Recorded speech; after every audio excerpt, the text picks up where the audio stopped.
محبوب آپ پریشان نہ ہو، آپ کا رب آپ کو پریشان نہیں ہونے دے گا، آپ کی عزت میں فرق نہیں آنے دے گا، آپ کو بے آبرو نہیں ہونے دے گا۔ اللہ اکبر! اس رب نے محبوب کی عظمت کے جھنڈے لگائے ہیں، وہ کیسے محبوب علیہ السلام کی عظمت کو کم ہونے دے گا؟ یہ جو کچھ ہو رہا ہے زمانے میں، یہ آزمائش ہماری ہے، یہ امتحان ہمارا ہے کہ ہم کہاں کھڑے ہیں۔ امت کیا اس واقعے کے بعد امت بنتی ہے یا وہ اسی طرح ٹکڑیوں میں بٹی رہتی ہے، جغرافیائی ٹکڑیوں میں اور گروہی ٹکڑیوں کے اندر تقسیم رہتی ہے، یا امت اپنی ذمہ داریوں کو سمجھتی ہے کہ اس سے بڑی قیامت اور کیا ہو سکتی ہے کہ پیغمبر حسن کے خاکے تراش دیے جائیں اور ریاستی سرپرستی کے اندر ایسا کیا جائے۔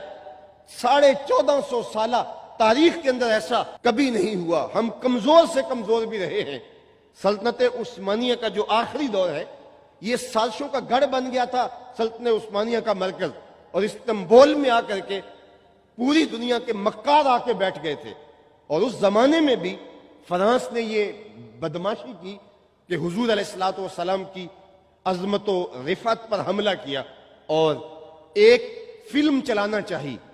تو انتہائی مشکلات میں گرا ہوا حاکم وقت خلیفۃ المسلمین سلطان عبد الحمید، وہ پوری قوت کے ساتھ کھڑا ہو گیا اور اس نے کہا کہ میں یہ نہیں ہونے دوں گا، اور تلوار لے کر کے سفیر کے سامنے آ گیا۔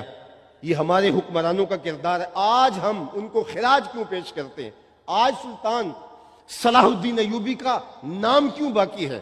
جب ریجینالڈ نے ایک حاجیوں کے قافلے کو لوٹا اور لوٹ کر کے کہا کہ بلاؤ اپنے نبی محمد صلی اللہ علیہ وسلم کو جو تمہاری مدد کرے، تو یہ بات جب سلطان تک پہنچی تو اس نے کہا میں اپنے اوپر آرام حرام کرتا ہوں جب تک میں اس کتے کو اس کے کیفر کردار تک نہ پہنچاؤں اور اپنے ہاتھ سے قتل نہ کروں۔ تاریخ پڑھیے، اس کے بعد سلطان آرام کی نیند نہیں سویا، دن رات لشکر ترتیب دیتا تھا، دن رات مشقت اور محنت کرتا تھا۔ نیند جب تنگ کرتی، خیمے کی چوپ سے ٹیک لگا کے آنکھوں کی آگ نکال لیتا۔ اس نے اپنے اوپر چین حرام کر دیا کہ میرے پیغمبر کی توہین ہو اور میں چین کی نیند سو سکوں۔ امت مسلمہ، آج ہمیں بھی سوچنا ہے، ہم علماء ہیں تب بھی، ہم مشائخ ہیں تب بھی، ہم اقتدار کے ایوانوں میں براجمان ہیں تب بھی، ہم عوام ہیں تب بھی، ہم تاجر ہیں تب بھی، کہ ہمارے پیغمبر کے خاکے تراشے جا رہے ہوں تو کیا ہم آرام اور چین کی زندگی گزار سکتے ہیں؟ کیا ہم سکون کی زندگی گزار سکتے ہیں؟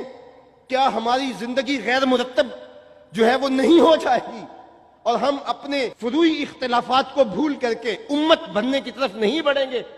کیا ہم اب بھی ایک دوسرے کی پگڑیاں اچھالتے رہیں گے، ایک دوسرے کے جبے پھاڑتے رہیں گے، ہم تنظیموں کے بت پوجتے رہیں گے جبکہ ہمارے پیغمبر کے خاکے تراشے جا رہے ہیں؟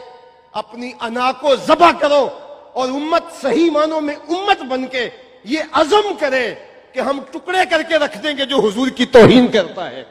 کوئی ہوتا کون ہے کہ حضور علیہ السلام کی توہین کرے اور امت زندہ رہے؟ سلطان نے عزم کیا کہ جب تک میں اس سے بدلہ نہیں لیتا چین کی نیند نہیں سوؤں گا۔ تاریخ پڑھیے گا، وہ نیند بھی خیمے کی چوپ سے ٹیک لگا کے نکالتا تھا اور دن رات کبھی لشکر ترتیب دیتا، کبھی کچھ کبھی کچھ۔ پھر ایک وقت آیا کہ سارے جو ہے وہ بدطینت حکمران ایک ایک کر کے چن چن کر کے کاٹے گئے، اور ریجینالڈ کی جب باری آئی تو سلطان نے کہا کہ اس کو میرے سامنے لایا جائے، اور جب سامنے لایا گیا تو تاریخ کے اوراق سے جہاں یہ واقعہ لکھا ہے غیرت پھوٹتی ہے۔ وہاں لگتا ہے کہ یہاں سے جو ہے وہ ہمت اور توانائی ملتی ہے اور جذبہ ترتیب پاتا ہے جو سلطان کا انداز تھا۔ سلطان صلاح الدین ایوبی نے کہا، آگے بڑھا اور اس آپے سے باہر ہو گیا اور تلوار سے اس کے ٹکڑے کرتے ہوا، او کتے تو نے کہا تھا کہ بلاؤ اپنے نبی کو، محمد عربی نے اپنا نوکر بھیج دیا ہے۔ اور پھر اس نے چین کی نیند لی کہ میرے آقا و مولا کا گستاخ کیفر کردار تک پہنچا۔ آج میں اور آپ دیکھیں کہ ہم کیا اپنی ذمہ داریوں سے عہدہ برا ہو رہے ہیں۔ اگر تاجر اسی طرح خیانت کر رہا ہے اور حکمران اسی طرح چین کی نیند سوئے ہیں، اور امت کو غالب کرنے کے لیے جو ہے وہ علماء و مشائخ سے لے کر عوام تک یکسو یک جہت نہیں ہو رہے ہیں، تو پھر قیامت کے دن رسول رحمت کا سامنا ہم کس طرح کر پائیں گے؟